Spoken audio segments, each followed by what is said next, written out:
샬롬, 성령의 임재가 충만한 화요일입니다. 오늘 하루도 우리 주 예수 그리스도의 은혜와 하나님의 사랑이 할렐루야 모든 지체 가운데 함께 말씀을 나누는 모든 성도 가운데 충만히 임하길 우리 주 예수 그리스도의 이름으로 축원드립니다. 11월 24일 화요일 아침 예배 성삼위 하나님께 올려드립니다. 사도신경으로 우리의 신앙을 고백합니다. 전능하사 천지를 만드신 하나님 아버지를 내가 믿사오며 그 외아들 우리 주 예수 그리스도를 믿사오니 이는 성령으로 잉태하사 동정녀 마리아에게 나시고 본디오 빌라도에게 고난을 받으사 십자가에 못 박혀 죽으시고 장사한 지 사흘 만에 죽은 자 가운데서 다시 살아나시며 하늘에 오르사 전능하신 하나님 우편에 앉아 계시다가 저리로서 산자와 죽은 자를 심판하러 오시리라. 성령을 믿사오며 거룩한 공예와 성도가 서로 교통하는 것과 죄를 사하여 주시는 것과 몸이 다시 사는 것과 영원히 사는 것을 믿사옵나이다. 아멘. 오늘 하나님의 말씀은 역대상 13장 1절부터 14절까지입니다. 역대상 13장 1절부터 14절까지입니다. 하나님 말씀을 받습니다. 다윗이 천부장과 백부장 곧 모든 지휘관과 더불어 의논하고 다윗이 이스라엘의 온 회중에게 이르되 만일 너희가 좋게 여기고 또 우리의 하나님 여호와께로 말미암으면 우리가 이스라엘 온 땅에 남아있는 우리 형제와 또 초원이 달린 성읍에 사는 제사장과 레위 사람에게 전령을 보내 그들을 우리에게로 모이게 하고 우리가 우리 하나님의 궤를 우리에게로 옮겨오자. 사울 때에는 우리가 궤 앞에서 묻지 아니하였느니라 하매 뭇 백성의 눈이 이 일을 좋게 여김으로 온 회중이 그대로 행하겠다 한지라. 이에 다윗이 애굽의 시올 시내에서부터 하맛 어기까지 온 이스라엘을 불러 모으고 기럇 여아림에서부터 하나님의 궤를 메어 오고자 할세 다윗이 온 이스라엘을 거느리고 바알라 곧 유다에 속한 기럇 여아림에 올라가서 여호와 하나님의 궤를 메어 오려 하니 이는 여호와께서 두 그룹 사이에 계심으로 그러한 이름으로 일컬음을 받았더라.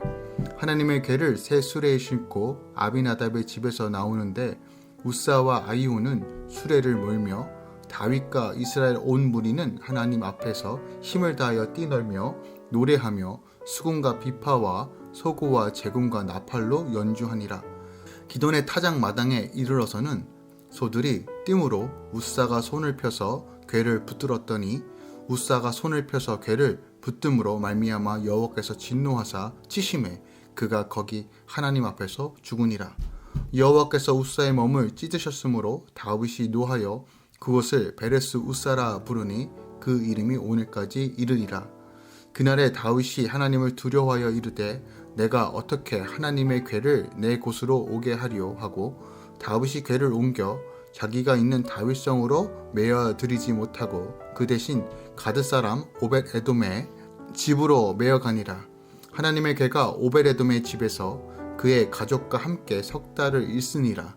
여호와께서 오벳 에돔의 집과 그의 모든 소유에 복을 내리셨더라. 아멘. 하나님의 말씀입니다.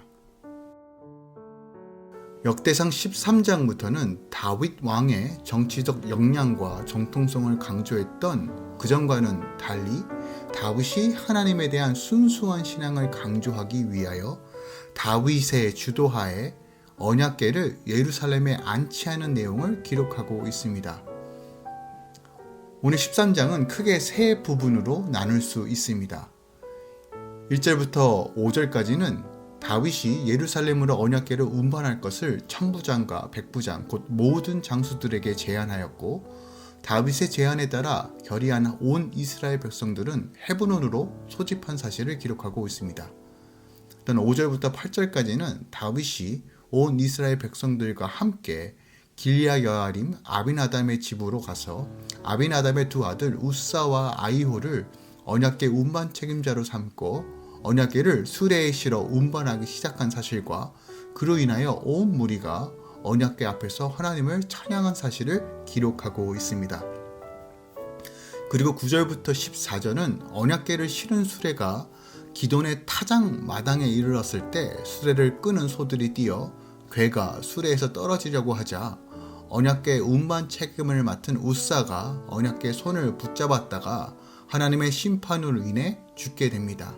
그 죽음으로 인하여 언약궤 운반의 잠정적 보류가 이루어지고 있습니다. 하지만 언약궤가 오벳 에돔의 집으로 옮겨진 뒤에 그 집에 하나님의 복이 내렸다는 사실을 기록하고 있습니다.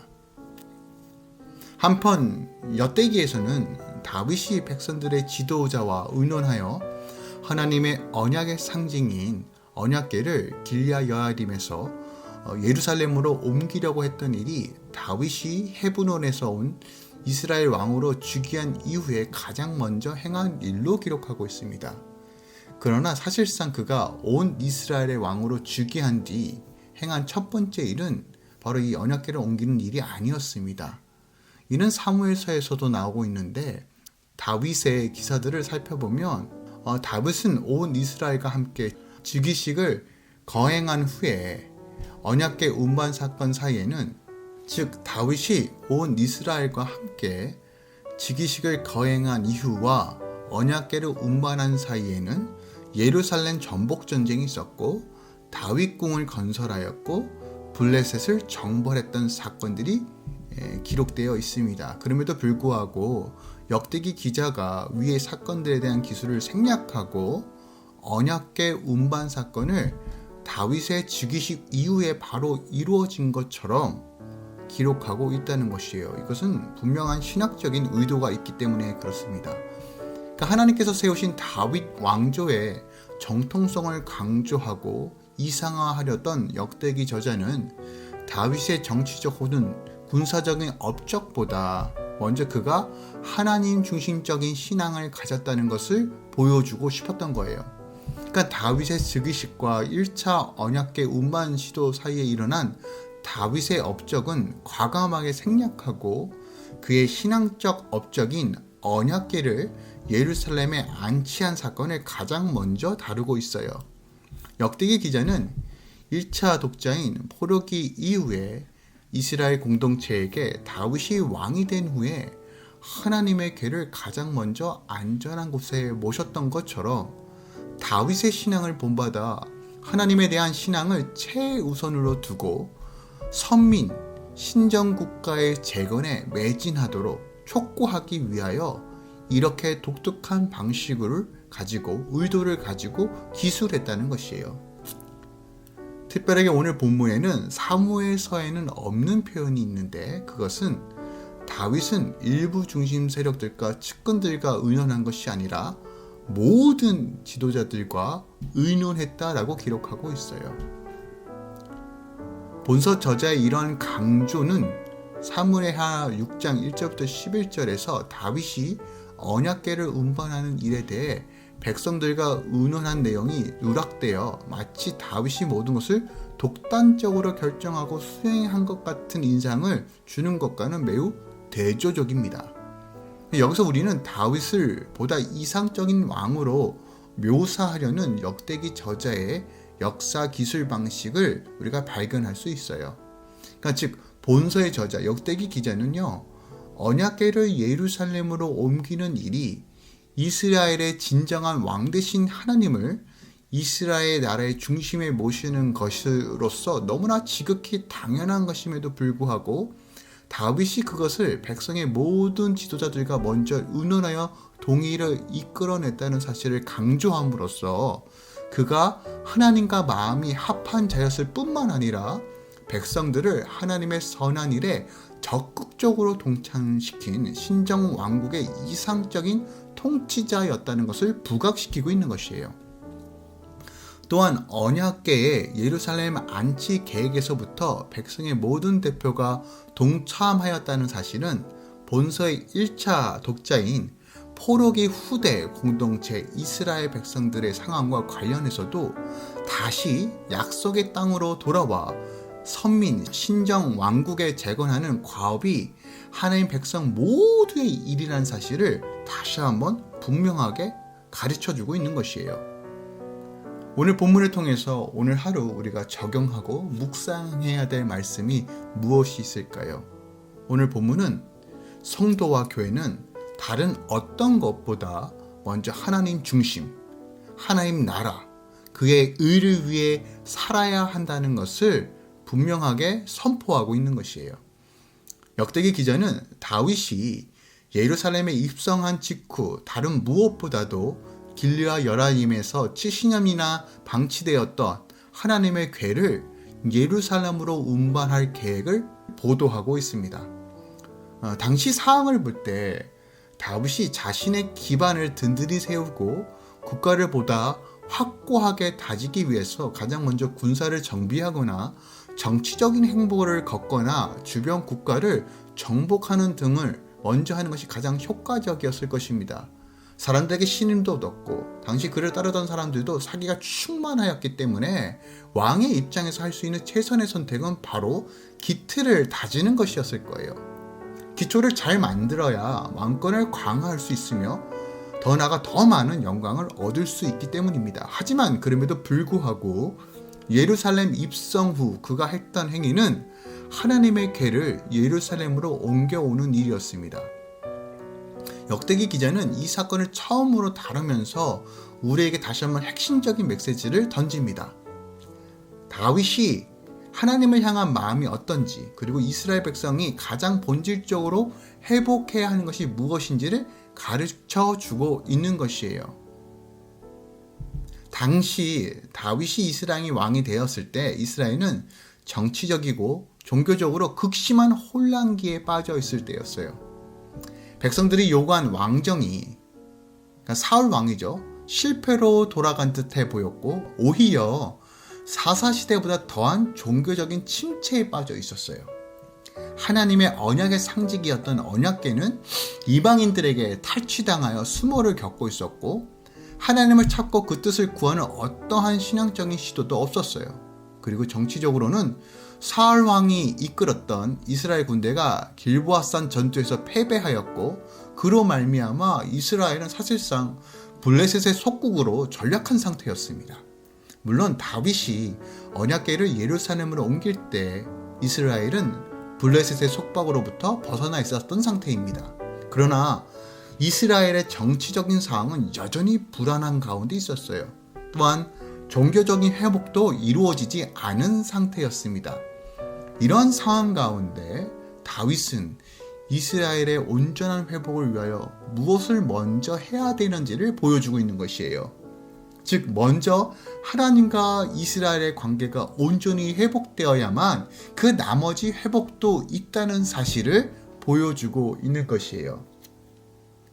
오늘날 코로나로 인하여 우리의 영적인 삶이 참 해이해지고 정신과 마음이 점점 피폐해지고 있는 이때 우리의 삶도 마치 다윗 시대와 같은 혼란과 어려움의 시대에 살고 있다라고 우리가 생각할 수 있다는 것이에요. 갑자기 이제는 50명까지 모일 수 있었던 예배도 이제 완전히 비대면으로 바뀌었습니다. 이제 스스로 여러분 각각 가정 안에서 스스로가 1인 예배자로서 1인 성전으로서 지금 훈련받고 회복되어야 될 시간입니다. 여러분 주일 예배 때 온라인 예배 어떠셨나요? 평소처럼 정말 마음과 뜻을 다하여 예배하셨나요? 아니면 오늘은 교회 가지 않아도 되니까 그냥 온라인으로 예배 드려야 되니까 마음이 또 해이해지셨나요? 우리가 다시 한번 우리 삶을 좀 점검해 봐야 됩니다. 다시 한번 적나라하게 하나님께서 우리의 영적 상태를 드러내실 것입니다. 또한 이 코로나로 인하여 재정적인 어려움, 환경과 질병으로 인하여 수많은 가정들이 지금 고통 가운데 있고 영적, 정신적으로 공허함과 갈급한 가운데 우리가 지금 마음이 많이 어려워지고 있는 시즌입니다. 우리는 여전히 행복하게 원하고 소망을 향해 나아가고 싶지만 지금은 어느덧 하나 우리에게 안정감을 주는 것이 없고 매일 새로운 갈등과 어려움이 언제 닥칠지 모르는 고통 속에 살고 있습니다. 내 자신마저도 지켜낼 수 없을 것 같은 어려움을 느끼시는 분도 계실 겁니다. 그러나 오늘 본문은 우리에게 그 모든 어려움과 환경의 둘레 속에서 소망과 생명의 길이 무엇인지를 가르쳐주고 있습니다. 그것은 바로 하나님께 집중하는 삶입니다. 하나님의 계를 되찾는다는 것은 다시 한번 내 삶의 중심이 하나님의 임재 중심이라는 것, 하나님 말씀 중심이라는 것, 성령 중심으로 회복한다는 것을 의미합니다. 그래서 마태복음 6장 33절은 말합니다. 너희는 먼저 그의 나라와 그의 의를 구하라. 그리하면 이 모든 것을 너희에게 더하시리라. 즉 임재 중심, 하나님 나라 중심, 그 성령 중심으로 나아갈 때 하나님께서 우리에 있는 모든 문제와 어려움들을 다시 한번 소망과 생명으로 인도해 주시고 회복해 주신다고 약속하시는 것이에요. 또한 시편 22편 5절에는 말합니다. 주께 의뢰하는 자는 수치를 당치 않게 하리라 라고 말합니다.